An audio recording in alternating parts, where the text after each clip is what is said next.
Technology জানবেন না, বাংলা ইংরেজি জানবেন না, তাহলে এটা হবে না, এই যুগে চলা যাবে না।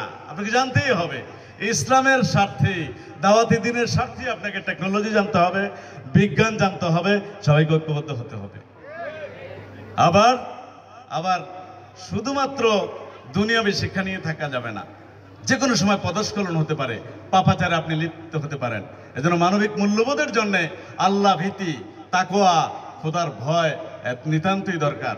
এই দুটোটার সমন্বয় আলিয়া মাদ্রাসায় আছে। আমি অভিভাবকদেরকে বলবো, আপনার বাকি সন্তানগুলো আলিয়া মাদ্রাসায় দেন। আমরা আলিয়া মাদ্রাসা পরে ঠকি নাই।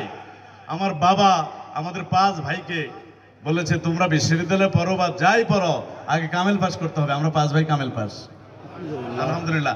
এবং আমার আব্বা সব দেখে যেতে পারেন নাই, কিন্তু আমি মনে করি উনি একজন সফল বাবা। ঢাকা বিশ্ববিদ্যালয়ের, আমি এই কথাটা অন্য জায়গায় বলেছি, আমরা 2200 শিক্ষক আছি। কারো